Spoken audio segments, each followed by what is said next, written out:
যানজটের এই ঢাকার শহরে প্রতিদিন আমরা লড়ছি সময় আর রাস্তার সাথে। আর এই যুদ্ধের এক অদ্ভুত প্রতিপক্ষের নাম যানজট। ঢাকার এই যানজটের অবিচ্ছেদ্য অংশ হলো রিক্সা। কেউ বলেন এটা ঢাকার প্রাণ, আবার অনেকে বলেন এটা ঢাকার বুকে এক ভাইরাস। কিন্তু কেন? এই রিক্সা কি সত্যিই ঢাকার? হ্যাঁ বন্ধুরা, রহস্য জগতের এই পর্বে আমরা আপনাদের জানাতে চলেছি এই রিক্সার আদ্যপান্ত সম্পর্কে। আপনি যদি এখনও আমাদের এই চ্যানেলটি সাবস্ক্রাইব না করে থাকেন তাহলে এখনই সাবস্ক্রাইব করে দিন, আর যদি আগেই সাবস্ক্রাইব করে থাকেন তাহলে আপনাকে অসংখ্য ধন্যবাদ। রিক্সা এর জন্ম জাপানে। 1869 সালে জাপানের ইয়োকোহামায় জোনাথন স্কোবি নামে এক আমেরিকান মিশনারি তার অসুস্থ স্ত্রীর জন্য তৈরি করেন এক বিশেষ বাহন, জিন রিক্সা। জিন মানে মানুষ, রিকি মানে শক্তি, আর সা মানে বাহন, অর্থাৎ মানুষের শক্তিতে চলা গাড়ি। জাপানিরা আবার ইজুমি ইয়োসুকি, সুজুকি টোকুজিরো এবং তাকায়ামা কোসুকিকে এর উদ্ভাবক হিসেবে দাবি করেন। দ্রুত জনপ্রিয় হয়ে এটি ছড়িয়ে পড়ে চীন, হংকং, সিঙ্গাপুর সহ ভারতেও। আর আমাদের ঢাকাতে প্রথমে কলকাতায় রিক্সা আসে 1900 সালের দিকে, আর ঢাকায় আসে 1930 থেকে 40-এর দশকে, প্রথমে পণ্য পরিবহনে, পরে যাত্রী বহনে। কিন্তু এই রিক্সাকে কেন ভাইরাস বলা হয়? চলুন কারণগুলো দেখি। প্রথমত, যানজট। ঢাকা এমনিতেই বিশ্বের অন্যতম যানজটপূর্ণ শহর। রিক্সার মতো ধীর গতির এই বাহন বিপুল সংখ্যক পরিমাণে চলাচলের কারণে শহরের গতি সম্পূর্ণ নষ্ট হচ্ছে। দ্বিতীয়ত, অনিয়ন্ত্রিত সংখ্যা। ঢাকায় রিক্সার সংখ্যা যে কত তার সঠিক হিসেব নেই।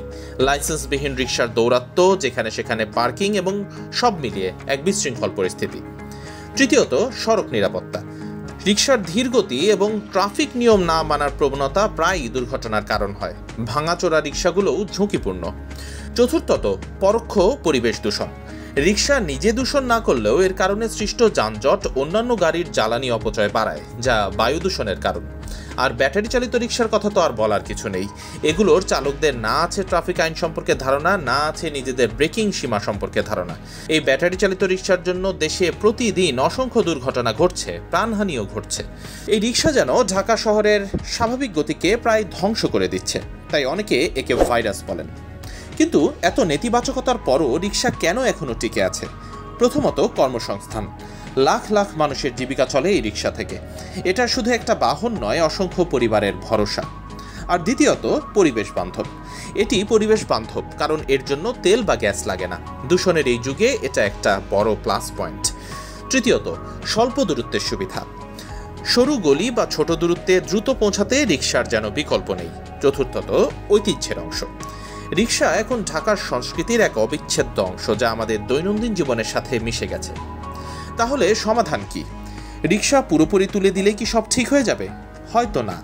দরকার একটি সঠিক এবং সমন্বিত পরিকল্পনা। গণপরিবহন ব্যবস্থার উন্নয়ন, নির্দিষ্ট রুটে রিক্সার চলাচল নিশ্চিত করা, রিক্সার সংখ্যা নিয়ন্ত্রণ ও লাইসেন্স ব্যবস্থা কঠোর করা, রিক্সা চালকদের প্রশিক্ষণ। রিক্সা ঢাকার জন্য এক জটিল বাস্তবতা। এটা শুধু একটা বাহন নয়, এর সাথে জড়িয়ে আছে অর্থনীতি, সংস্কৃতি আর আমাদের দৈনন্দিন জীবন। ভাইরাস উপমাটি হয়তো এর সমস্যাগুলোর তীব্রতা বোঝাতে ব্যবহৃত হয়, কিন্তু এর ইতিবাচক দিকগুলো অস্বীকার করা যায় না। আপনার কি মনে হয়, রিক্সা কি সত্যি ঢাকার ভাইরাস নাকি শহরের প্রাণ? কমেন্ট করে জানান। ভিডিওটি ভালো লাগলে লাইক করুন, শেয়ার করুন, আর আমাদের চ্যানেলে সাবস্ক্রাইব করতে অবশ্যই ভুলবেন না। দেখা হবে পরের ভিডিওতে। ধন্যবাদ সবাইকে।